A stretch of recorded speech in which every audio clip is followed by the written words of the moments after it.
Bab 1622, Tari dan yang lainnya merasa bingung dengan tindakan Iwan dan menghentikan latihan mereka sebelum membuka mata. Iwan, apa yang kamu lakukan? Tari bertanya dengan rasa ingin tahu. Aku? Iwan membuka mulutnya untuk menjelaskan, hanya untuk disela oleh Yuni. Iwan, gelar tua apa yang ada di tanganmu itu? Warnanya terlihat agak menyeramkan. Yuni menunjuk ke arah Cut of Doom. Ya, kelihatannya menyeramkan, yang lain pun setuju.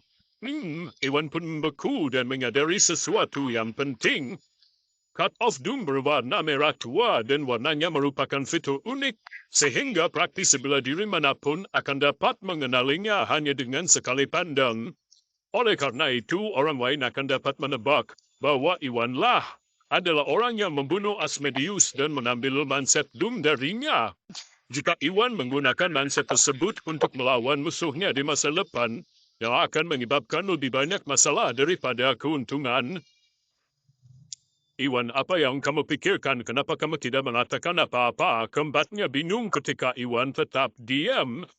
Oh, bukan apa-apa, memang warna gelangnya agak aneh. Saya akan membeli buku emas besok dan mengubah warnanya. Iwan tersenyum ketika dia memutuskan untuk mengecat Cut of Doom dengan warna lain agar tidak menarik perhatian pada dirinya sendiri. Itu hanya gelam, tidak berarti apa-apa. Apakah kamu ingin melapisinya dengan emas? Kamu pasti terlalu banyak waktu dan uang. Rina mendengus. Tari dan lainnya setuju dengan Rina karena tidak ada satupun dari mereka yang tahu tentang Cut of Doom. Iwan hanya tersenyum dan mengganti topik pembicaraan. Nah, ini Sudah sudah larut, kamu harus kembali ke kamarmu bersama Yuni dan Rina untuk beristirahat. Baiklah, kami akan pergi dan memberi kalian berdua ruang. Sebelum Ratna sempat menjawab, Rina memasang wajah cemberut dan menyeret Ratna dan Yuni keluar ruangan. Keesokan paginya, Tauli pergi ke kediaman keluarga Salim, tetapi langsung menemui Panun. Bukan orang-orang garis keturunan kedua. Meskipun Bos Selatan telah mengubah strateginya dan ini menempatkan garis keturunan kedua sebagai penanggung jawab, Charlie menyinihkan Tari untuk dirinya sendiri dan bermaksud untuk melihat apakah Panun mau bekerja sama dengannya. Akan ideal jika Panun bersedia menyetujui lamaran pernikahan atas nama Tari dan berjanji kesetiaannya kepada Bos Selatan. Dengan begitu, Charlie bisa menikahi Tari dan mendapatkan guru biofarma tanpa banyak usaha. Namun, jika Panun menolak, Charlie tidak punya pilihan selain membawa kesepakatan itu ke garis keturunan kedua keluarga Salim. Di ruang tamu, Charlie masuk dengan dua penawarnya dan bertemu dengan Panun. Setelah berbahasa-basi singkat, mereka masing-masing mengambil tempat duduk.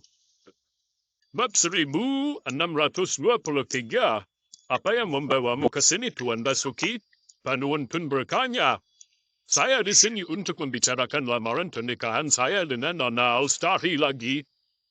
Tuan Salim, buah malaikat ini akan menjadi hadiah saya untuk keluarga Salim dan saya harap Anda dapat menerima lamaran saya atas namanya, kata Cavli sebelum meletakkan kotak halus yang berisi buah malaikat. Sebelum Panun, Tari dan Daiman mengunjungi Charlie untuk meminta buah malaikat dan membuatnya percaya bahwa buah itu memiliki arti bagi keluarga Salim. Jadi Charlie berharap bisa meyakinkan Panun untuk menyetujui pernikahan dengan menggunakan buah malaikat sebagai persembahan. Baiklah, Tuan Basuki, Anda tahu apa yang terjadi terakhir kali.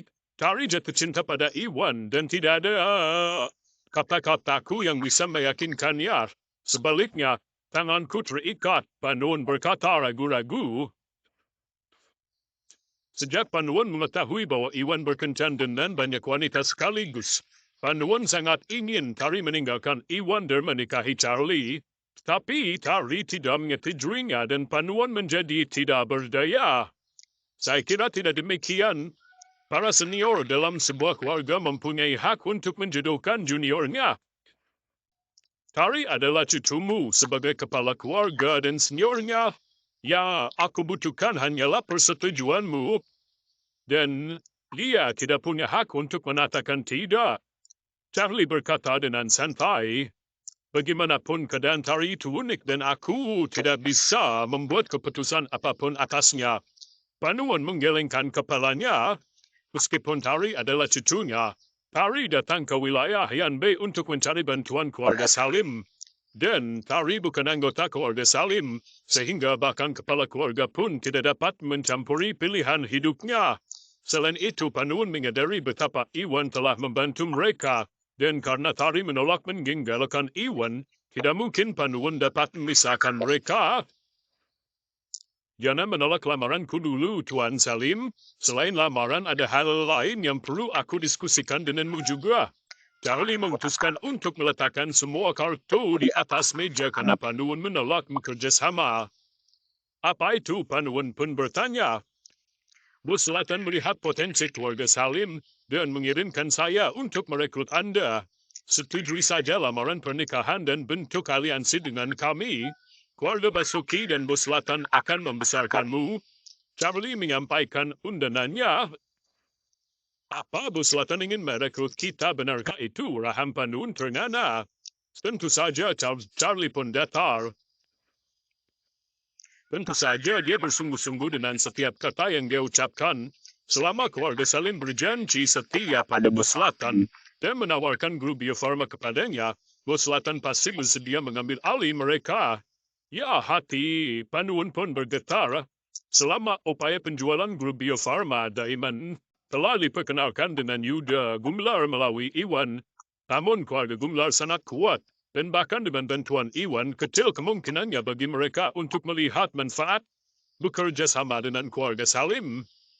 Di sisi lain, Bos Selatan sama berpengaruhnya dengan keluarga Gumelar.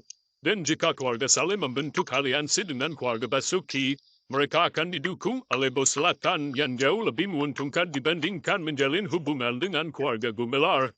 Dengan dukungan Bos Selatan, jalan keluarga Salim menuju kesuksesan dan kejayaan akan terjamin. Dan Panuan bisa merasakan tekadnya goyah. Ayah, kamu tidak boleh setuju dengan hal itu. Saat itu Daiman melangkah masuk. Bab 1624. Ayah tadi menyayangi Iwan dan Iwan telah banyak membantu kita. Kita tidak bisa mengabaikan mereka. Daiman pun bergegas. Daiman mendengar percakapan antara Charlie dan Panuan ketika dia masuk. Dan Daiman tahu bahwa keluarga Salim pasti akan mendapat untung dengan berjanji setia kepada Bos Selatan. Jadi Daiman khawatir Panuan akan menyetujui lamaran pernikahan demi kebaikan yang lebih besar. Ya, kamu benar. Kita tidak bisa mengabaikan orang-orang yang telah membantu kita sebelumnya. Panuan ragu-ragu sejenak sebelum kembali tenang. Panuan tidak bisa memaksakan cinta dan jika Tari memutuskan untuk meninggalkan Iwan karena dia melihat wanita lain, Panuan akan sangat senang melihat hal itu terjadi. Namun Tari dan Iwan saling mencintai dan Iwan pernah membantu keluarga Salim di masa lalu. Memisahkan mereka demi keuntungan keluarga akan membuat keluarga Salim menjadi orang yang tidak tahu berterima kasih dan tercela. Dan Panuan tidak sanggup melakukannya. Pikirkan dua kali, Tuan Salim, merupakan suatu kehormatan bahwa Bos Selatan bersedia merekrut Anda. Jika Anda melewatkan kesempatan ini, Anda tidak akan mendapatkan tawaran ini lagi. Ekspresi Charlie menjadi gelap. Maaf Tuan Basuki, tapi pernikahan tidak boleh dianggap enteng. Tari adalah cucuku. Selama dia tidak mau menerima lamaran itu, aku tidak akan pernah menukar kebahagiaannya demi keuntunganku sendiri.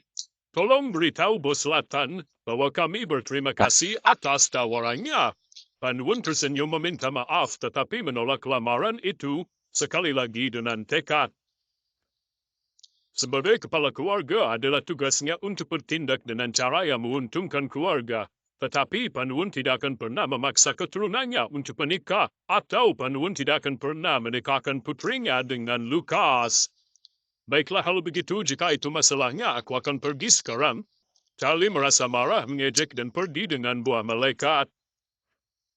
Charlie hanya mengunjungi Panuan untuk menguji perasaannya terhadap undangan Bos Selatan. Karena Panuan dan Daiman menolaknya, Charlie menyadari bahwa dia hanya bisa menyampaikan undangan ke garis keturunan kedua saja. Begitu Panuan dan Daiman disingkirkan oleh garis keturunan kedua, Tari tidak akan memiliki siapapun yang mendukungnya dan dia dapat dengan mudah membawanya ke luar keinginannya. Sementara itu, di rumah tempat tinggal garis keturunan kedua keluarga Salim, Charlie bertemu dengan Rick, Igun, dan Nigel di ruang tamu, dan setelah berbahasa-basi singkat, mereka duduk. Tuan Basuki, mengapa Anda di sini? Rick langsung melanjutkan. Tuan Salim, sejujurnya saya di sini atas nama Bos Selatan untuk merekrut garis keturunan kedua dari keluarga Salim. Charlie berkata dengan tenang. Merekrut kami? Apa?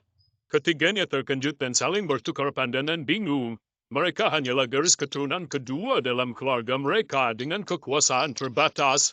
Bahkan jika Bos Selatan ingin merekrut para keluarga Salim, dia seharusnya memilih garis keturunan pertama.